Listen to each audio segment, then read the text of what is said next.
तो अगर हम ग्रेविटेशनल फील्ड की बात करें तो वी कैन से, मान लीजिए हमारे पास कोई एक मास है, m मास है, आपने इसको यहाँ पर रखा हुआ है, then this mass is going to produce a field. Because this field is produced due to the mass, that's why known as gravitational field.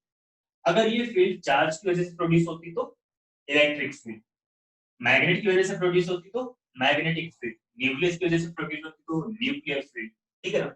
तो बिकॉज हम मास की बात कर रहे हैं तो यहाँ पर जो फील्ड ये मास प्रोड्यूस करने वाला है, that field is known as the gravitational field. अभी अपनी फील्ड प्रोड्यूस करेगा, दिस फील्ड अभी अपनी फील्ड प्रोड्यूस करेगा, and this field will start from this point mass and will go up to the infinity. मतलब ये मास या कोई भी पार्टिकल, कोई भी मास जो होता है बेटा, अपनी खुद की एक फील्ड प्रोड्यूस करता है एंड वो फील्ड कंटिन्यूअस होती है टिल द इंफिनिटी। ठीक है ना? अब मान लो इसकी कोई एक फील्ड है, आपको पता लगाना है कि what is the field of this mass at point P. Point P पर इस मास का ग्रेविटेशनल फील्ड कितना है। तो इसके लिए आपको क्या करना होता है, you must have to consider a test mass. आपको एक टेस्ट मास लाना है बेटा। अब टेस्ट मास बिल्कुल वैसा ही होता है जैसे टेस्ट चार्ज होता है। ठीक है ना? टेस्ट मास इसको क्यों बोला गया, क्योंकि हम एक ऐसा मास लाते हैं जो अपनी खुद की फील्ड इतनी वीक प्रोड्यूस करे कि उसका कोई इफेक्ट इसकी फील्ड पर ना हो। ठीक है ना? मतलब इस टेस्ट मास m नॉट का जो फील्ड है बेटा, वो बहुत ही वीक है इसके कंपैरिजन में। इसकी फील्ड के कंपैरिजन में इसकी अपनी खुद की फील्ड क्या है, बहुत ही। जैसे ही आप इस m नॉट को इस पॉइंट पर रखोगे, this will experience a gravitational force, क्योंकि ये m नॉट m की फील्ड में आ गया। According to the concept of field, concept of field के अकॉर्डिंग बेटा, अगर आप किसी भी मास की ग्रेविटेशनल फील्ड में किसी दूसरे मास को प्लेस करते हैं, किसी भी मास की ग्रेविटेशनल फील्ड में किसी भी दूसरे मास को आप प्लेस करते हैं, तो that mass is going to experience some force and that force is gravitational force. तो सेम प्रोसीजर यहाँ पर हुआ, हमने m के फील्ड में एक टेस्ट मास रखा, तो उस टेस्ट मास के ऊपर एक फोर्स लगा बेटा, Fg। Then gravitational field will be defined as, बिल्कुल वैसे जैसे आप इलेक्ट्रिक फील्ड की बात करते हो, बिल्कुल वैसा ही है। तो gravitational field will be defined as, इसको हम थोड़ी देर के लिए ई से लिखते हैं, बाकी आगे चल के हम इसको कुछ नहीं लिखते हैं, आगे चल के इसकी बात ही नहीं होती है। ई जी लिख लेता हूँ। तो field due to the gravitation due to the mass will be given as gravitational force per unit mass। ठीक है? gravitational force per unit mass मतलब gravitational field is nothing but the capability of a mass to produce some acceleration in another mass। ठीक है ना? कोई मास बिना contact में आए किसी दूसरे मास के अंदर कितनी एक्सेलरेशन प्रोड्यूस कर सकता है, that is the field, that is the gravitational field. ठीक है बेटा? तो ग्रेविटेशनल फील्ड का जो बेसिक पॉइंट हो गया, क्या हो गया बेटा, gravitational force experience by the unit mass at any point. अलग अलग पॉइंट, अलग अलग फील्ड। ठीक है ना? अब जो आपको ये पता है, आप अगर एक पॉइंट मास की फील्ड को फाइंड आउट करने की बात करेंगे for any point mass, you will write down gm by r square. ठीक है ना? r के, because field is a vector quantity. क्योंकि ग्रेविटेशनल फोर्स क्या होता है बेटा, दो मासेस को ज्वाइन करने वाली लाइन के अलोंग लगता है। सो दैट्स व्हाई जो ग्रेविटेशनल फील्ड आएगी बेटा, ये भी क्या होगा, पॉइंट, ये पॉइंट पी है, ये मास है, इनको ज्वाइन करने वाली लाइन के अलोंग रहेगा। ठीक है ना? तो ये पीछे हो गया gm upon r square into r के, बिकॉज़ ये जो ग्रेविटेशनल फोर्स होता है, it is always attractive in nature, that's why we will write here minus. ठीक है? माइनस ये इंडिकेट करता है कि जो भी फील्ड प्रोड्यूस होगी बेटा, that field will always act towards mass m। ठीक है? हमेशा m की तरफ एक्ट करेगा। So this is the field due to the point mass, field due to point mass, due to point mass. ठीक है? तो सारे कंसेप्ट लगभग लगभग सेम है, बिल्कुल इलेक्ट्रिक फील्ड के जैसे ही है। So this is the field due to the point mass. You can easily calculate the gravitational field of any mass at any point। किसी भी पॉइंट पर आप निकाल सकते हैं आसानी से कि ग्रेविटेशनल फील्ड कितना होगा। ठीक है बेटा? This is also known as the intensity of the gravitational field। gravitational field बोला जाएगा या फिर intensity of gravitational field बोला जाएगा। The unit of the gravitational field is Newton पर किलोग्राम। न्यूटन पर किलोग्राम का मतलब क्या हुआ बेटा, मीटर पर सेकंड स्क्वायर। मतलब डायमेंशनली ये एक्सेलरेशन के जैसा है, लेकिन एग्जैक्टली इनर्शियल एक्सेलरेशन नहीं है। This is the acceleration produced by the gravitational force, not produced by the external force. ठीक है ना? दो तरह के एक्सेलरेशन होते हैं बेटा, एक एक्सटर्नल जो कोई नेट एक्सटर्नल फोर्स अप्लाई करता है, that is F equals to ma and A equals to F upon m। वहां पर एक्सटर्नल फोर्स जो आप अप्लाई करते हो, ठीक है ना। और जितने भी हमारे फंडामेंटल फोर्सेस है, ग्रेविटेशनल हो गया, इलेक्ट्रोस्टैटिक हो गया, मैग्नेटिक, न्यूक्लियर, ये सारे बेटा एक साथ रिएक्शन पेयर होते हैं, ये सिस्टम में अपने आप जनरेट होते हैं, इसको कोई एक्सटर्नल ऑब्जेक्ट लगाने नहीं जाता, ठीक है ना। तो जो ये ग्रेविटेशनल फील्ड है, this is like the acceleration, but this acceleration is produced by the gravitational force only, not because of the external force. Okay, तो आई होप दैट कि आपको समझ में आ गया होगा ग्रेविटेशनल फील्ड है क्या चीज। क्लियर है बेटा? Yes sir. ठीक है, तो अभी देखो, मान लीजिए हम यहाँ पर ग्रेविटेशनल फील्ड की बात करते हैं, तो इस ग्रेविटेशनल फील्ड पे कैसा क्वेश्चन बन सकता है, कंसेप्चुअली कैसा क्वेश्चन बन सकता है, अचानक से क्वेश्चन आता है, थोड़ा सा अगर आपका कंसेप्ट क्लियर होगा तो you can easily find out that. तो क्या करना है बेटा, मान लीजिए क्वेश्चन आपके पास आता है, find out ratio of gravitational field produced by gravitational field produced by two planets A and B of radius RA and RB at their surfaces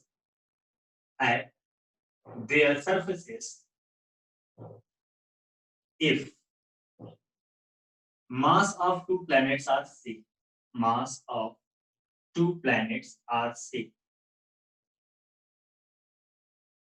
तो ये ऑब्जेक्टिव क्वेश्चन बन सकता है बेटा, ऐसे ही बनते हैं ग्रेविटेशनल फील्ड पर, तो आपको इसके बारे में आइडिया होना चाहिए। So if the mass of two planets are same, then what will be the ratio of the gravitational field produced by the two planets A and B?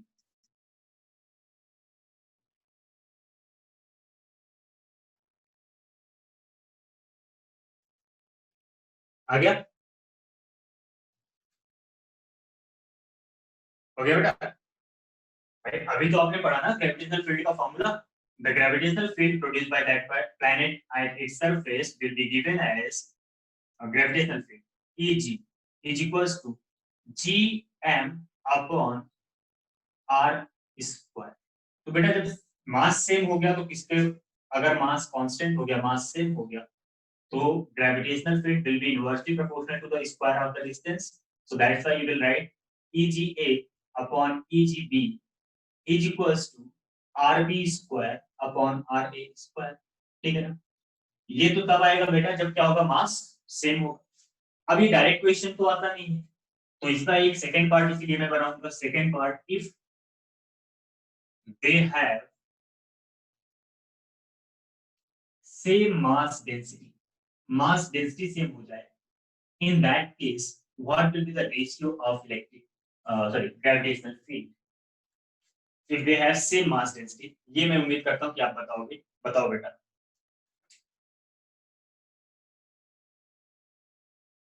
आप बोल भी सकते हो, आप मैसेज भी कर सकते हो, और अगर कुछ नहीं समझ में आता तो पूछ भी सकते हो बाय टॉकिंग और by sending messages. Sir directly proportional to R आएगा?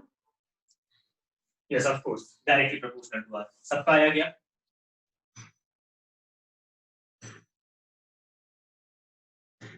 सबका आया directly proportional to R? Yes sir. अब बेटा क्या करना है, क्योंकि आपको डेंसिटी सेम दे रखा है तो आपको फॉर्मूले को थोड़ा सा मॉडिफाई करना पड़ेगा। मॉडिफाई करने के आपको क्या करना है, put the value of mass as volume into density.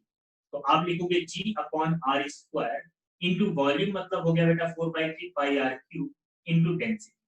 तो अब डेंसिटी सेम है तो r स्क्वायर से कैंसिल हो जाएगा, which indicates that the gravitational field is proportional to the radius. ये छोटे-छोटे पॉइंट आपको अपने दिमाग में बना करके रखने हैं ऑब्जेक्टिव क्वेश्चंस के लिए, ठीक है। तो अगर डेंसिटी सेम हो गया देन r अपॉन r भी आएगा, और अगर मास सेम है तब तो आपके सामने लिखा हुआ है। बोलो क्लियर है? Yes sir. चलो ठीक है, अब हम अगला क्वेश्चन आपको देते हैं। बिल्कुल पहले पॉइंट मासेस के ऊपर एक दो क्वेश्चन कर लेते हैं, फिर कंटीन्यूअस मासेस पर आते हैं, जो कि हमारा आज का मेन टॉपिक। तो और भी क्वेश्चन कैसे बन सकता है, बिल्कुल वैसे ही जैसे आपने इलेक्ट्रिक फील्ड में सारे क्वेश्चन किए हैं, वैसे ही ग्रेविटेशनल फील्ड में क्वेश्चन बन जाते हैं बेटा। मान लीजिए कुछ इस तरह का एक हमने ट्रायंगल शेप लिया, ये एक राइट एंगल ट्रायंगल है with this angle is 90 degree, ये एंगल 90 डिग्री आपको दिया गया है। यहाँ पर एक मास रखा है बेटा 90 केजी और यहाँ पर एक मास रखा है बेटा 160 केजी, ठीक है ना। There are two masses 90 kg at this end and 160 kg at this end, ठीक है। 90 kg और 160 kg के दो मासेस रखे हुए हैं, ठीक है। एंड दिस इज 90, तो ये आपको दिया गया 3 मीटर और ये दिया गया 4 मीटर और ये दिया गया 5 मीटर। तो ये एक राइट एंगल ट्रायंगल है जिसके दो वर्टिसेस पर बेटा दो मासेस रखते हैं, 90 kg है 160 kg। You have to find out the gravitational field intensity in vector form, gravitational field intensity in vector form at point P at this point. You have to tell me it in vector form. ये ध्यान रखना, क्योंकि options में आपको कुछ भी दिया जा सकता है, वेक्टर भी दिया जा सकता है, मैग्नीट्यूड भी। तो मैग्नीट्यूड तो आप निकालना जानते हो, हमें पता है। वेक्टर फॉर्म में आप कैसे लिखोगे इलेक्ट्रिक फील्ड को, जो पॉइंट P पर आएगा। क्वेश्चन है ईपी वेक्टर।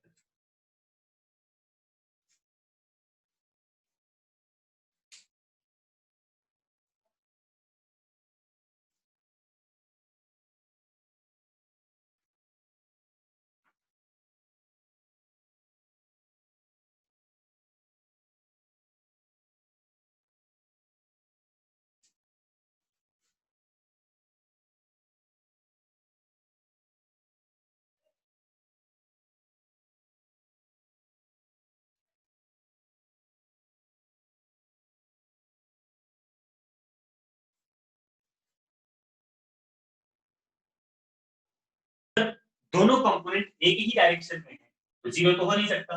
ई एक्स जीरो हो गया। Now find out E Y. तो E Y is going to be equal to E one sine 53 plus E two cos sine 37।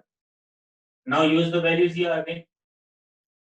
अब ई वन ई टू की value रखो बेटा। E one आपको मिल रहा है 90/9 मतलब 10 और वो भी 10 मिल रहा है, ठीक है ना। तो ये 10 और जी को हमने बाहर ले लिया और अंदर बेटा sin 53 which is 4/5 and sin 37 which is 3/5. So finally you will get 4 3 7 7 7 to the 14 14g vertical component मिला बेटा 14g। यहां तक किसी को कोई तकलीफ तो बताओ। सर एक्स कंपोनेंट में भी तो हमारे को वो cos 37 और cos 53 वो करने हैं मल्टीप्लाई। Yes, sir. आपने एंगल को डाल yes yes yes yes, sorry my mistake. cos 37 3/5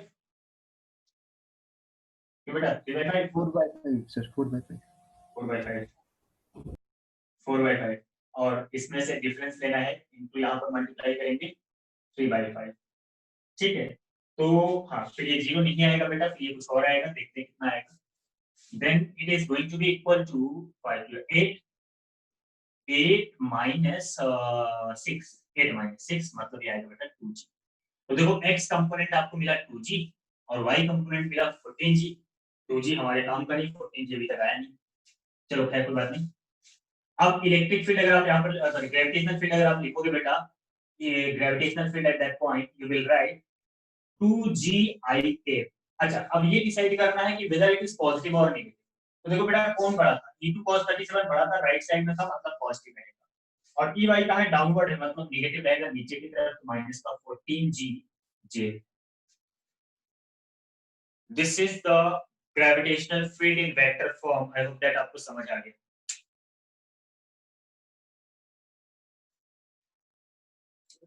समझ आ गया? Yes sir. गुड। सो अब नॉर्मल आपको पता था, बट वेक्टर फॉर्म में अगर कभी दे दिया जाए option, then you have to find out only x and y component and then multiply by I cap and j cap and you can write down it in vector form also. Now if you want to find out the magnitude you can also है ना, आप magnitude भी निकाल सकते हो। 14 square g plus 2 square तो 196 plus 4 10√2g आएगा। आप निकाल के देख भी सकते हो, 10√2g आएगा बेटा। अगर आप इसका सॉल्व करते ना, अगर मान लो आपसे मैग्नीट्यूड पूछता और आप E1 निकालते तो E1 आपको मिलता लगभग G into 90 अपॉन मतलब 10G मिलता है ये और 10G मिलता है ये, दोनों 10G मिल जाते बेटा, ठीक है ना। अब ये देखो कैलकुलेट करने के बाद मुझे समझ में आया कि दोनों की मैग्नीट्यूड सेम है, मतलब अगर मैं इसको नीचे ले जा रहा हूं तो परपेंडिकुलर बनता, क्योंकि मैंने कैलकुलेट नहीं किया था इसलिए मैं श्योर नहीं था कि ये 90 डिग्री बनेगा। 10 ये भी 10 जी, ये भी 10 जी, टोटल निकालोगे कितना आएगा 10√2 जी। देखो यहां से भी आ रहा है 10√2 जी, ठीक है ना। So you can do any method जैसा कि आपको ऑप्शन दिया होगा, ठीक है। चलिए आसान सी बात थी, आपको समझ में आ गया। तो पॉइंट मासेस की अगर आपसे ग्रेविटेशनल फील्ड पूछा जाएगा, you can easily find out this. बस ये ध्यान रखना बेटा कि मास एक ही तरह का होता है और मास की जो ग्रेविटेशनल फील्ड होती है इट विल ऑलवेज एक टुवर्ड्स द मास, हमेशा टुवर्ड्स द मास होगा बेटा। Never ever can be away from the mass, कभी भी मास से दूर नहीं होगा। मास एक ही तरह का होता है। चार्जेस में दो डायरेक्शन होता है बिकॉज चार्जेस दो तरह के हैं। इतनी बात तो होगी हमारी, ठीक है ना। अब हम बात करेंगे gravitational field due to the continuous bodies. Gravitational field due to continuous bodies, ये आपको बताया नहीं जाता क्लास वगैरह में, क्योंकि लोगों को ये लगता है कि आपको ये आता है, ठीक है ना। बट कभी कभी ऑब्जेक्टिव क्वेश्चन में पूछ लिया जाता है कि what will be the gravitational field. तो नथिंग इज डिफरेंट, सब कुछ बिल्कुल वैसा ही है जैसे आपने इलेक्ट्रिक फील्ड में पढ़ा हुआ बेटा, कुछ भी डिफरेंट नहीं है। So what I am going to do, first I am going to consider a rod, ठीक है। ये छोटे छोटे फॉर्मूले बन जाएंगे, मैं सारे स्टेप्स नहीं करूंगा बेटा, फाइनल फॉर्मूले फॉर्मूले मतलब स्टेप्स बता दूंगा कि एक्चुअल में किया क्या है, मैथमेटिक्स सॉल्व नहीं करूंगा, you can solve it at by your, ठीक है ना। तो मान लीजिए ये हमारे पास एक रॉड है बेटा, and this is the uniform rod, okay. This is uniform rod. Uniform rod का मतलब क्या है, the mass density of rod is uniform, mass per unit length is going to be same, ठीक है ना। And now if you want to find out the gravitational field of this rod at a distance capital R from this rod at point P, ठीक है ना। इस point पर आप जो है बेटा ग्रेविटेशनल फील्ड निकालना चाहते हैं पॉइंट P पर। How you are going to find it out? कोई बता सकता है what will be the gravitational field at that point?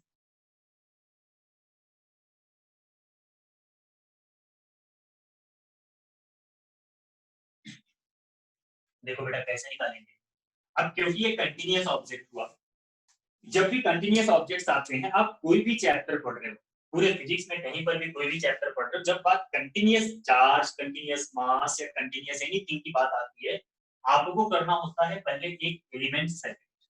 तो आप एक छोटा सा एलिमेंट आप यहाँ पर ले लीजिए, ये एक छोटा सा एलिमेंट हमने यहाँ पर ले लिया, और बेटा ये छोटा सा एलिमेंट जो है इसका मास ले लिया dm, and this dm is going to be equal to lambda times of dy, क्योंकि y एक्सिस के नाम रखा हुआ है। नाउ lambda क्या है बेटा, lambda is mass density, mass per unit length. जैसे lambda चार्ज डेंसिटी होता है, वैसे यहाँ पर lambda क्या हो गया, मास डेंसिटी हो गया, ठीक है ना। Now if you will find out the gravitational field of this mass at this point, ये जो छोटा सा आपने एलिमेंट लिया है, इस छोटे से एलिमेंट का फील्ड आप निकालोगे इस पॉइंट पर, so obviously that small field will be in this direction, the small field इस डायरेक्शन होगी बेटा, which is DE।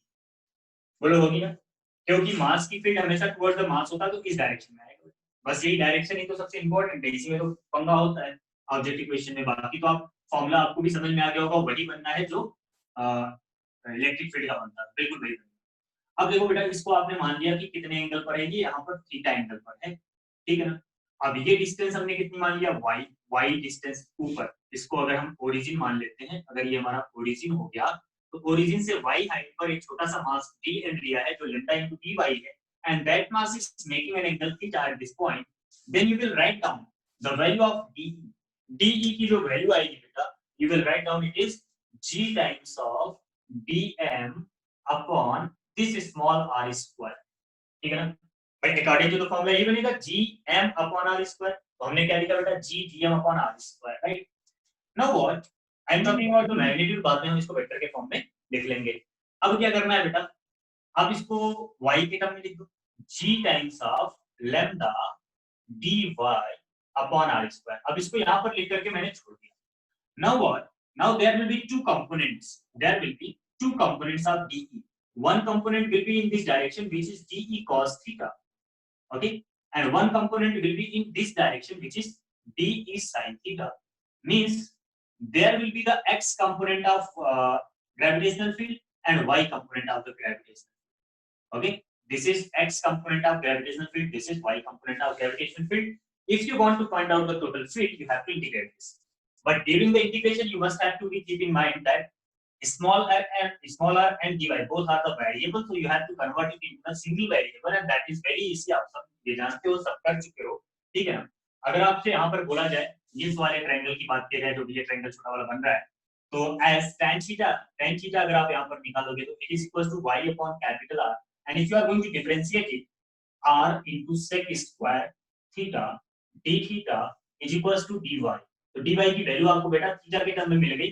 Similarly and cos theta is equals to base upon hypotenuse, तो base कितना है बेटा r upon small r is equals to r into sec theta, ठीक है। ये दो वैल्यूज आपको यहाँ पर ऑब्टेन होती हैं और इन दोनों वैल्यू को उठाकर आप यहाँ पर पुट करते हैं g लैम्डा dy की जगह क्या रखेंगे बेटा, dy की जगह रखेंगे r sec square theta d theta और नीचे क्या रखेंगे बेटा स्मॉल r को r square into sec theta sec square theta, ठीक है ना। ओके, समझ आ गई बात? यस कुछ मिसिंग सा लग रहा है, क्या मिसिंग लग रहा है? नहीं कुछ मिसिंग नहीं, चलो। तो r से r हो गया कैंसिल, sec स्क्वायर हो गया कैंसिल और फाइनली आपने इसको कन्वर्ट कर दिया थीटा के टर्म में g lambda by r into d. So this is the small electric field produced by this small mass at that point p, ठीक है ना। Now what? Now you want to find out the total field. आपको total field निकालना है बेटा। अब total field निकालने में यहाँ पर जो फॉर्मूला लिखूंगा उसी को ध्यान रखना, यही फॉर्मूला आपको याद करने में हेल्पफुल रहेगा। Again, because you are going to integrate in term of theta, you can find out this. मतलब ये आपको क्योंकि फाइनाइट रॉड है, तो फाइनाइट रॉड होगा तो इसका आपको एंगल गिवन होगा बेटा, वही अल्फा बीटा वाला आपको याद होगा, ठीक है ना, जैसे करते थे अल्फा बीटा वाला ही है यहाँ पर सारी कहानी। तो मान लो ये जो लोअर वाला एंड है बेटा, लोअर वाला एंड, ये वाला एंड जो है यहाँ पर एंगल बना रहा है, कुछ एक एंगल वहां पर लिख नहीं सकता, मैं बाहर लिख दे रहा हूँ। ये एंगल बना रहा है बेटा अल्फा और ऊपर वाला जो है ये वाला जो एंगल बना रहा है बेटा, ये एंगल बना रहा है बीटा, ठीक है ना। So what you are going to do, if you want to find out the gravitational field along x-axis, you will write integration of dx. Okay, आप इंटीग्रेशन करोगे किसका बेटा dx, टोटल dx को ऐड कर दो, total gravitational field along x-axis मिलेगा आपको, you will write down। यहाँ से आपके दो चैप्टर एक साथ हो रहे हैं, इसलिए ध्यान से समझना। Whatever I am talking about the gravitational field means I am talking about the electrostatic field also। बस थोड़ा सा डिफरेंस आता है, if it is positively charged then dE will be in this direction and dEx will be in this direction, dEy in this direction, direction बस opposite हो जाएगा बेटा, ठीक है ना, बाकी सब कुछ वही रहेगा अगर ये पॉजिटिवली चार्ज है तो। Otherwise if it is a negatively charge rod then all things will be same, बस फार्मूला अलग होगा बेटा। तो कांसेप्ट वही लगना है, तो इस चीज को ध्यान से समझना, दो चैप्टर एक साथ चलेंगे। तो dEx अगर आप यहाँ पर करते हो बेटा, तो dEx की वैल्यू कितना है, dE cos theta, you will write down g lambda by r cos theta d theta, and now you will find out the limit। आपको लिमिट पता लगाने की जरूरत होगी बेटा। तो if you are going to find out the limit, then in that case if you are going to measure the angle with this line, अब ये सब आपने पढ़ा होगा, ये सब ट्रिग्नोमेट्री के बेसिक कांसेप्ट होते हैं बेटा, और ये छोटे-छोटे कांसेप्ट्स ही आपको प्लस माइनस की गलतियों से बचाते हैं।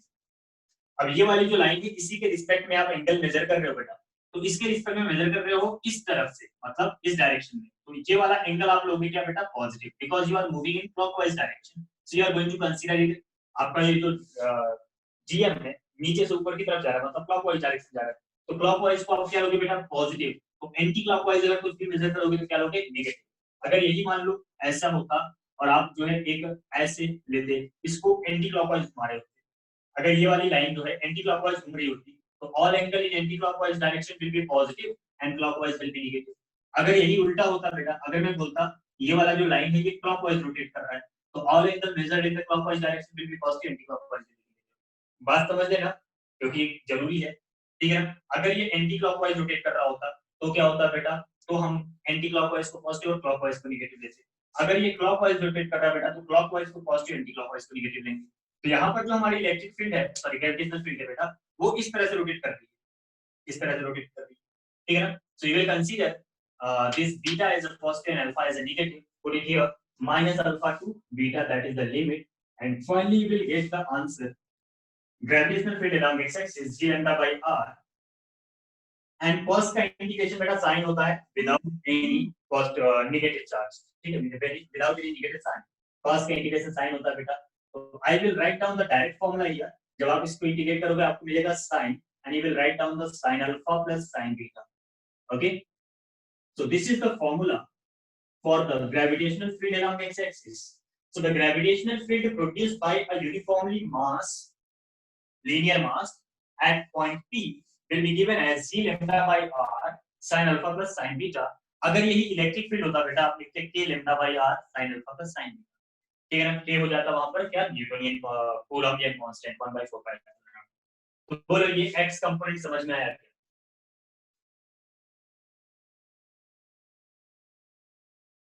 तो नहीं गया? Yes, sir. Okay, then what will be value of y component बेटा? जल्दी बताओ, ये छोटी छोटी बातें हैं और फिर इसके बाद और भी जो यहाँ पर टेस्ट किया जाता है क्वेश्चंस को. अगर आप ई वाई लिखते तो क्या करते बेटा? तब आपको किसको इंटीग्रेट करना पड़ता? तब आपको इंटीग्रेट करना पड़ता किसको? G lambda by R sine theta. तो वहां पर ऑलरेडी माइनस आता बाहर बेटा, और फिर आप जब इसको सॉल्व करते तो आपको फाइनली क्या मिलता? cos alpha minus cos beta. You are the pandit of mathematics, you can do it. तो बेटा x कंपोनेंट मिला g lambda by r sin alpha plus sin beta, and y component मिला g lambda by r cos alpha minus cos beta. But do remember that I am finding only the magnitude. If you are going to write down the total gravitational field at that point in vector form, you will write down it will be minus exi cap plus eyj cap, because the direction आप यहाँ पर देख सकते हैं, देखो. ठीक है, so total electric field in vector form, gravitational field in vector form will be written as this, and बाकी magnitudes ऐसे मिलेंगे. बोलो अब निकाल लोगे क्या? Yes sir. कहीं कोई दिक्कत है बताओ. हो गया, चलो अच्छी बात है, अच्छा है, हो गया. Now what? कभी कभी ऐसा होता है, जैसे आपने डिफरेंट केसेस पढ़े, this point is in front of this line और alpha and beta becomes equal. हाँ, ये बात तो हमेशा होती है बेटा. If अगर आपने इस पॉइंट P को इस तरह से ले लिया कि ये पॉइंट जो है ना, इस लीनियर रॉड को दो इक्वल पार्ट में डिवाइड कर रहा है, means symmetrical. If there is any symmetry, if there is a symmetry about x-axis, y component will be cancelled out. If there is any symmetry about y-axis, x component will be cancelled out, and you can easily see that if alpha and beta becomes equal, x component will be there, but y component will be 0. cos alpha minus cos beta, alpha beta बराबर 0. ठीक है ना बेटा? तो अगर symmetry है x के about तो y कंपोनेंट कैंसिल होता है.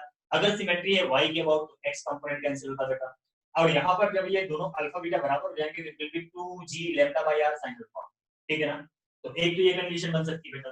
दूसरी कंडीशन ये बन सकती है कि if this point is directly in front of one and, किसी एक एंड के डायरेक्टली सामने आ जाए, दूसरे एंड का अल्फा एंगल बन रहा है, then beta become 0 and alpha will be alpha. You put down the beta as 0.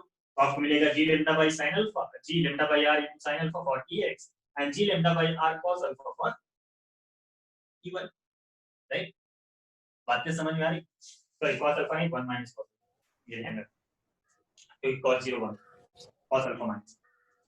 Okay, तो अगर ये पॉइंट ठीक इसके सामने आ गया तो इस तरह से आप अल्फा बीटा आइडेंटिफाई कर पाओगे ना बेटा? कोई दिक्कत तो नहीं है? No sir. No, sir. Okay, अब देखो इसमें एक बस जो इंपॉर्टेंट बात है वो क्या है कि if we are going to move, और ये दोनों, ये जो भी पॉइंट मैं बता रहा हूँ, this is valid for the electric field due to the uniformly charge rod also. ठीक है ना? सिर्फ और सिर्फ केवल बेटा ये सारी ये जी की जगह के आ जाता है, नथिंग एल्स, और कुछ नहीं होता, बाकी सब कुछ सेम रहता है. तो कभी कभी आपसे ऐसा पूछा जाता है कि this is the rod, finite rod है, अभी भी फाइनाइट रॉड है, और आपसे पूछा जाता है कि here it is a point, यहाँ पर एक पॉइंट है और इस पॉइंट पर बताओ कि फील्ड कितना होगा. तो अब इस केस में करना क्या है? इस केस में आप क्या करते हो, इस लाइन को थोड़ा सा आगे बढ़ाते हो और आप लिखते हो ये परपेंडिकुलर डिस्टेंस हो गई, ये r हो गया बेटा. मतलब now you are going to measure the angle from this line. अब आप एंगल कहां से मेजर कर रहे हो बेटा? इस लाइन से. So either you are going to measure the beta और you are going to measure the alpha.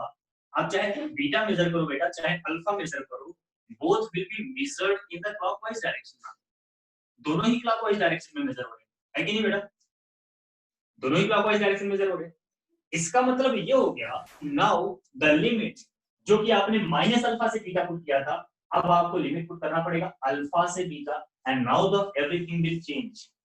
ये वाला पॉइंट आपको ध्यान रखना है हर केस में, चाहे वो आप इलेक्ट्रिक फील्ड फाइंड आउट कर रहे हो यूनिफॉर्मली चार्ज रॉड की, चाहे आप ग्रेविटेशनल फील्ड फाइंड आउट कर रहे हो यूनिफॉर्मली चार्ज रॉड, ठीक है ना, दोनों के इवन मैग्नेटिक फील्ड भी फाइंड आउट किया जाता है, लेकिन इसके बारे में कभी पूछा नहीं तो कभी कोई बात नहीं करते, लेकिन हाँ ग्रेविटेशनल फील्ड पूछ लिया जाता है, इसलिए मैं बात कर रहा हूँ इसकी, ठीक है ना। मैग्नेटिक फील्ड भी ऐसे निकालते बेटा, मैग्नेटिक फील्ड में भी तो होता है वो मैग्नेटिक पोल स्ट्रेंथ करके, है ना, मैग्नेटिक पोल स्ट्रेंथ के टर्म में आप देख सकते हो, आराम से सॉल्व कर सकते हो, बिल्कुल सेम पैरेलल सारी चीजें चलती हैं, ठीक है ना, लेकिन उसकी बात नहीं करना है क्योंकि वो पूछा नहीं जाएगा। अब यहाँ पर क्या हुआ, जब ये पॉइंट दोनों रॉड के ठीक नीचे आ गया बेटा, तो alpha and beta both become positive, और अगर ये ऊपर चला जाता, then alpha and beta both becomes negative, right. तो अब इस केस में क्या होता बेटा, एक्स वाले कंपोनेंट में आता sign beta minus sine alpha, और वाई वाले कंपोनेंट में क्या आता बेटा, वो तो माइनस रहता ही रहता कि नहीं, बिल्कुल माइनस रहते ही रहता, cos माइनस थीटा क्या होता है, cos थीटा, मतलब जो x कंपोनेंट है वहां पर क्या हो जाता है बेटा, sin beta minus sin alpha हो जाता है, ये बात ध्यान रखना, y कंपोनेंट तो सेम रहेगा। बोलो समझ में आ गई बात, एवरीबॉडी गॉट इट, कहीं कोई कंफ्यूजन हो तो पूछ सकते हो भैया, नो, ठीक है, चलो अच्छी बात है, समझ आ गई बात, तो ठीक है, तो इस तरह से आप निकालोगे gravitational field of uniformly mass linear mass, ठीक है, and you will get these values, and by using your common sense आप बता सकते हो कि कब कौन सा फॉर्मूला लगाना है, इस डायरेक्शन में आएगा, each and everything you can tell me, ठीक है, एट दैट टाइम जब आपसे पूछा जाएगा। क्लियर, आई होप दैट आपको समझ में आ गया। So the next is going to be, अगला जो होगा बेटा वो होगा रिंग, ठीक है ना, एक मैं रॉड का बताऊंगा, एक रिंग का बताऊंगा, स्फीयर का आप कर लेंगे, क्योंकि जो मैंने क्वेश्चन देखा है जिसकी वजह से मैं ये सब पढ़ा रहा हूँ, मैंने क्वेश्चन देखा कि आपसे कभी कभी पूछा जाता कि स्फेरिकल दे दिया जाता, स्फेरिकल हेमिस्फेरिकल कोई ऑब्जेक्ट दे दिया जाता और पूछा जाता find out the gravitational field at that point, किसी एग्जाम में आया हुआ क्वेश्चन, तो अगर वो हेमिस्फेयर का पूछ सकते हैं then they can also ask this one, ठीक है ना, वो इसको भी पूछ सकते हैं, इसलिए मैं पूरा बेसिक से बता रहा हूँ, जबकि कुछ भी अलग नहीं है, ये सब कुछ आपने किसी और नाम से किसी और चैप्टर में पढ़ रखा है, ठीक है। सो नाउ द नेक्स्ट,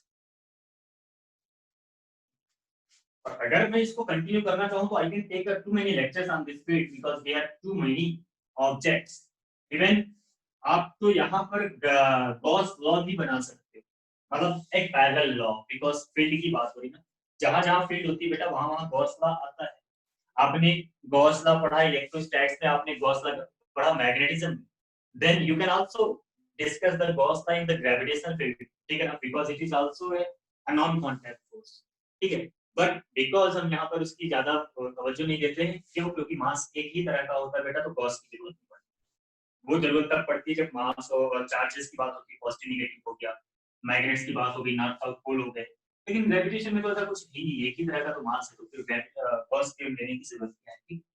अब देखो बेटा रिंग की बात करते हैं, रिंग की अगर आपसे हाँ वेरिएशन भी पूछा जा सकता है बेटा आपसे ना, variation of the gravitational field due to this ring, ठीक है ना, उसका ग्राफ भी पूछा जा सकता है, you can do each and everything very easily, बहुत ही आराम से कर सकते हो बेटा। अब देखो रिंग की बात करें तो we have a uniform ring means the mass per unit length of this ring is same, mass per unit length of this ring is going to be same, and you have to find out the gravitational field of this ring, obviously at that point or point P each and everything सब कुछ आपको same same दिख रहा होगा बेटा, इसको small are ले लेते हैं और रेडियस इसका कैपिटल आर ले लेते हैं बेटा, एंड अब आपको सब कुछ पता है कि क्या करते हैं, कोई डायरेक्ट मुझे फॉर्मूला बता सकता है, अगर कोई है धुरंधर यहाँ पर, मुझे सॉल्व नहीं करना पड़ेगा, क्योंकि बेटा बिल्कुल वैसा ही है जैसा आपका वो होता है electric field due to the uniformly charge ring, बिल्कुल वैसा ही है, जस्ट इमेजिन अगर आपसे ग्रेविटेशनल फील्ड पूछा गया तो just imagine uniform charge ring which is negatively charged, बिल्कुल सेम सेम आएगा, बस के की जगह फॉर्मूले में जी कर देना और कुछ नहीं बदलेगा और सब कुछ सेम रहेगा। है किसी के याद है फॉर्मूला, बता रहे हो क्या?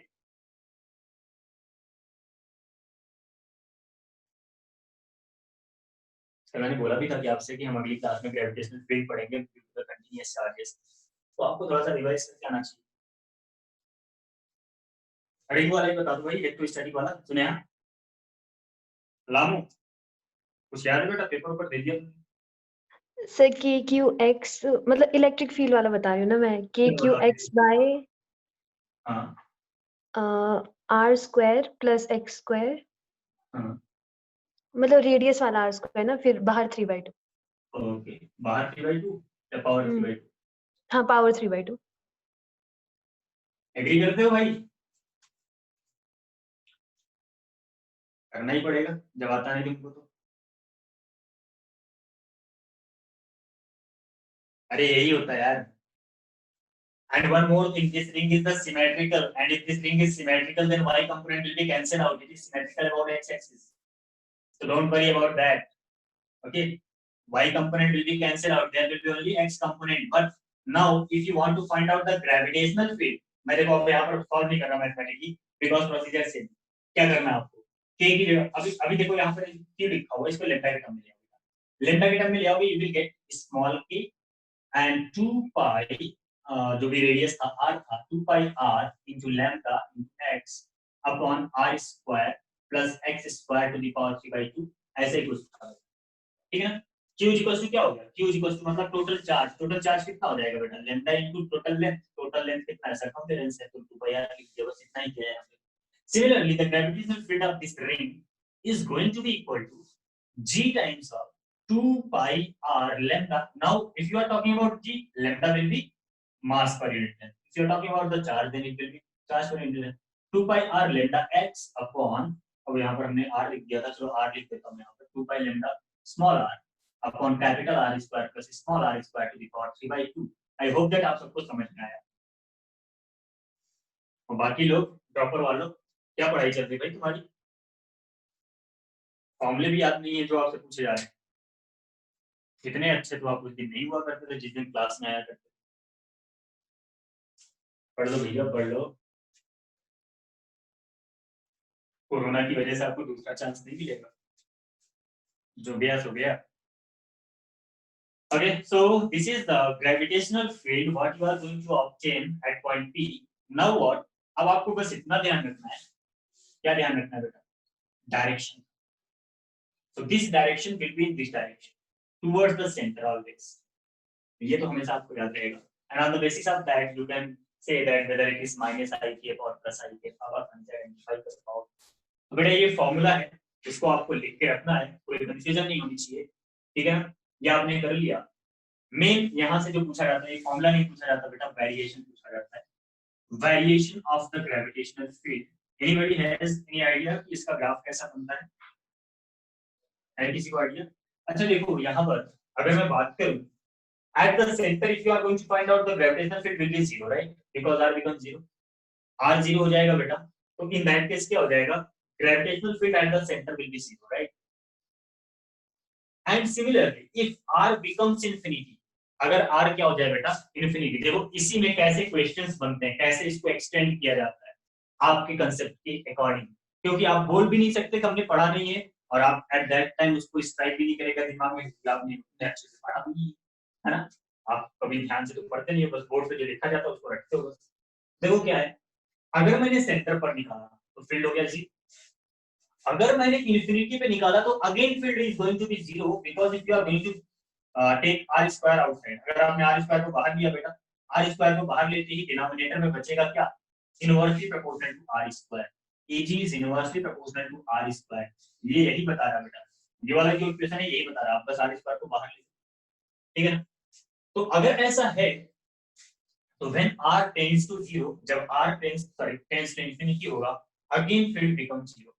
मतलब सेंटर पर भी फील्ड 0 है बेटा, इन्फिनिटी पर भी फील्ड 0 है। अब मैं चाहूंगा उनका अट्रैक्शन इधर पर जो मैथमेटिक्स वाले हैं, ठीक है? तो सेंटर पे भी 0 है, इन्फिनिटी पे भी 0 है, बीच में कहीं पर बढ़ा होगा फिर कम हुआ होगा, तो means there exist the maxima, वहां पर मैक्सिमा एग्जिस्ट कर रहा है। तो एक क्वेश्चन ये बनता है कि where at what distance from the center of the ring you are going to get the maximum gravitational field, what is that gravitational field, and how you will plot the graph। ठीक है ना? ये तीन चीजें आपसे पूछी जा सकती है बेटा। टाइम बता देना, मैं टाइम देखना भूल जाता हूं। एक तो इतनी सारी क्लासेस लग गई हैं, चलो ये तो हो जाना चाहिए 2-4 मिनट वाले पीछे। तो बताओ भाई कौन बताएगा मुझे, कौन कौन है यहाँ पर? पूरब, तुम क्या मैथमेटिक्स वाले हो? Yes sir. गुड। और आकाश?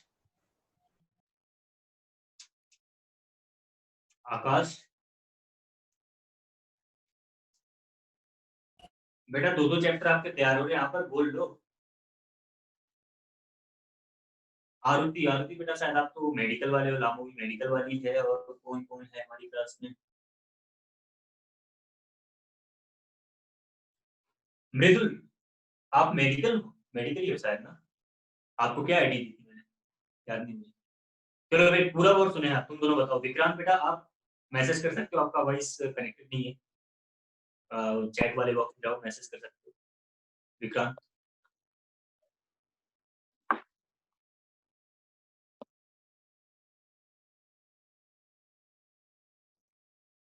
सुने आप पूरा, जल्दी से आंसर बताओ कि सर आर बाय रूट 2 पे मिलेगा सर मैक्सिमम।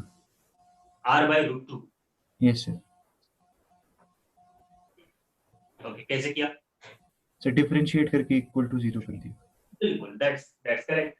आपने क्या किया, ये जो ग्रेविटेशनल फील्ड थी बेटा, इसको स्मॉल r के रिस्पेक्ट में डिफरेंशिएट किया, इक्वल टू 0 कर दिया, और जब आप सॉल्व करेंगे तो definitely you will get r/√2। ठीक है ना? तो from the centre at the distance r/√2, यहां से बेटा, ये मान लो अगर ये ओरिजिन है, तो यहां से आप जब यहां कहीं पहुंचोगे जहां पर ये r/√2, 0 होगा, you are going to get the maximum gravitational field. और ऐसे ही आप यहाँ लेफ्ट साइड में भी मिलेगा बेटा, लेफ्ट साइड में भी मिलेगा। ठीक है, लेफ्ट साइड में जब आप बनाओगे तो -r/√2, क्योंकि आप जब अभी सॉल्व कियोगे तो अंडर रूट आया होगा बेटा, अंडर रूट की दो वैल्यूज होती है, प्लस और माइनस। तो Yes, इस सेंटर के राइट साइड और सेंटर के left side at a distance r/√2, you are going to get the maximum gravitational field. Similarly, you can say you are going to get the maximum electric field also. What is that maximum value of the field? You can put small r equals to, sorry, ये capital r आया होगा ना बेटा, capital r radius के अंदर, है ना? yes sir. So you have to put small r is equals to capital R/2, and you can solve it and you can get the maximum value of the field also. Now, the next thing is that how to plot the variation. Variation को कैसे बनाएंगे? ठीक है ना? तो variation को बनाने के लिए हमें क्या करना होता है? यहाँ सेंटर पर क्या था बेटा? 0। मैं यहीं पर बना देता हूँ नीचे की जगह। अब मुझे बताओ, ऊपर को जाना चाहिए या नीचे को जाना चाहिए? कौन बताएगा? राइट साइड में ऊपर को जाना है, नीचे को जाना है? सर ऊपर को। भाई सर इंक्रीज करती है पहले r/√2 तक, उसके बाद डिक्रीज तो करती ठीक है बेटा, वो तो ठीक है, but I am plotting gravitational field intensity, है। Yes sir. Not the magnitude, है ना? तो बेटा इसका डायरेक्शन किधर है? इस डायरेक्शन में। Yes sir. मतलब क्या है? नेगेटिव है ना? Yes sir. Yes. So you have to plot it like this. ये मैक्सिमम हुआ, फिर डिक्रीज हुआ, फिर इंक्रीज हुआ, and on this side the field will be in this direction. मतलब ये है ग्रेविटेशनल फील्ड का वेरिएशन, और यही है electric field due to the uniformly charge negatively charge ring. दोनों सेम है बेटा, पॉजिटिवली रिंग होती थी, ऊपर पहुंच जाता है, नीचे पहुंच जाता है, इस तरह से। सो नाउ व्हाट अगेन यहाँ पर ये कुछ इस तरह से variation. So this is the variation of the gravitational field due to the uniformly charge ring. ठीक है बेटा, this at this point you are going to get the maximum fields. ठीक है, और इसको ऊपर इसको नीचे रखने का रीजन क्या है? बिकॉज हमने यहाँ पर फील्ड इंटेंसिटी को प्लॉट किया बेटा, मैग्नीट्यूड को नहीं।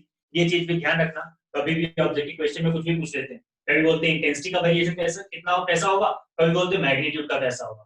तो अगर आपको किसी भी ऑप्शन में ये मिल रहा है तो सबसे पहले तो आप यही टिक करोगे, और ये नहीं है तब आप चेक कर लेना कहीं मैग्नीट्यूड तो नहीं पूछा है, क्योंकि ये ऊपर हो जाएगा वो नीचे हो जाएगा। ठीक है ना? तो बस इतनी सी बात। ठीक है बेटा? यस। तो इतनी सी बात थी। अब स्फेयर वाला आप निकालना ट्राई करना बेटा, इट इज सिंपल। थोड़ा सा मैथमेटिक्स लगेगा, आई विल मतलब जो मैथमेटिक्स वाले ना केवल उनके लिए, जो नॉन मेडिकल वाले उनको नहीं करना बेटा, और सॉरी मेडिकल वाले जो है उनको नहीं करना, नॉन मेडिकल वालों को ये अटेम्प्ट कर लेना है कि अगर हमसे एक हॉलो हेमिस्फेयर दिया होता कुछ इस तरह से ऐसे, और इसकी फील्ड इसके सेंटर पर पूछता, ज्यादा दूर नहीं, इसके centre. So what will be the gravitational field at that centre point? आप निकालना बेटा और बताना हमको। ठीक है, जो मेडिकल वाले हैं उनको मैं पहले बता दूं, इट विल बी gm/2r²। ठीक है ना? एक पूरे स्फीयर का अगर आप देखते हैं तो कितना आता है? gm/r²। हामी स्फीयर का आएगा कितना? gm/2r² बेटा। ठीक है ना? वो क्योंकि आधे स्क्वायर का उधर इस तरफ होगा, आधे स्क्वायर का उस तरफ होगा, तो टोटल 0 हो जाता पूरे कंप्लीट स्क्वायर में। ये तो आपको याद रखना है। बाकी मैथमेटिक्स वालों को एक बार सॉल्व जरूर करना है ये मेथड फॉलो करते हुए, इससे आपकी मैथ भी अच्छी होगी बेटा, और बाकी फिजिक्स के कांसेप्ट क्लियर होती रहेंगे। ठीक है, चलो बेटा फिर आज के लिए सर बस इतना ही। आज आपका टेस्ट भी है, तो मुझे सर उसका थोड़ा सा सर आपने कल एक क्वेश्चन दिया था ना, वो करा दो। कौन सा वाला? सो वो नेगेटिव मास वाला, मतलब रिड्यूस्ड मास वाला। रिड्यूस्ड मास कल मैंने कौन सा क्वेश्चन दिया था? मैंने 2 क्वेश्चन दिए थे। हाँ मुझे याद आया, एक स्फीयर वाला दिया था, स्फीयर के अंदर से कुछ कट करके निकाल दिया था ना, हाँ और एक वो था कंटीन्यूअस 2 रॉड के बीच में। कौन सा बनाना है? सर स्फीयर वाला बताओ। स्फीयर वाला। एक मिनट।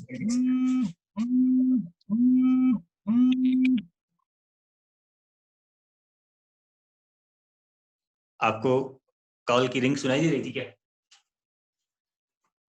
Yes sir.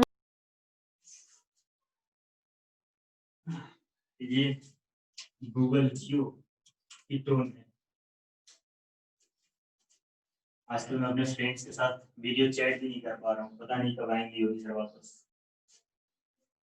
देखो क्वेश्चन हमारा था बेटा, एक स्फेरिकल स्फेयर था बेटा, ये स्फेयर था, इसके अंदर से एक और स्फेयर हमने कट कर दिया था बेटा, ये इसका सेंटर था, जिसकी रेडियस r दी गई थी, और इसके सेंटर से स्मॉल r डिस्टेंस पर यहाँ पर एक पॉइंट P पर एक मास रखा गया था, m पूछा गया था कि इसको कट करने के बाद कितना इसके ऊपर फोर्स लगेगा, ऐसे कुछ एक क्वेश्चन था। इसका मास भी दिया होगा आपको, m मास दिया था ना, यूनिफॉर्मली चार्ज यूनिफॉर्म स्फीयर।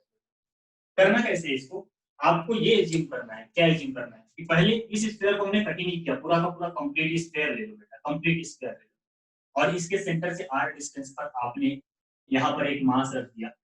अब पता लगाओ इसके ऊपर टोटल कितना फोर्स लगेगा इसके ऊपर बेटा। तो obviously there will be attraction force, gravitation की बात हो रही है, and that force will be given as g capital M small m upon small r square. बोलो इतना समझ में आया कि नहीं? Yes sir. इतना समझ में आ गया?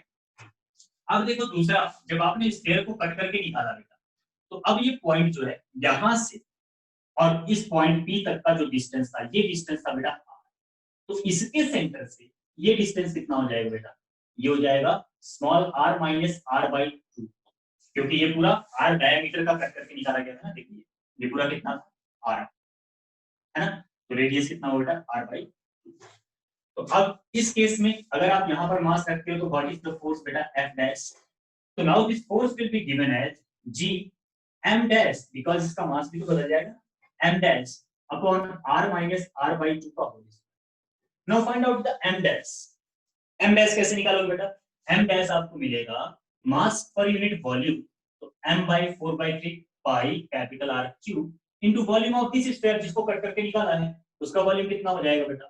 4/3 pi R cube by 8 small r, sorry हाँ सही तो लिखा है R क्यूब बाई। बेटा देखो 4/3 ये कैंसिल हो गया, m डैश की वैल्यू आ गई कितना? m/8। बोलो ये समझ में आया? m/8। Yes sir. तो अब बेटा जो f डैश आ गया कितना आ गया? f डैश आ गया आपके पास gm upon 8 r minus r by 2 का होल स्क्वायर।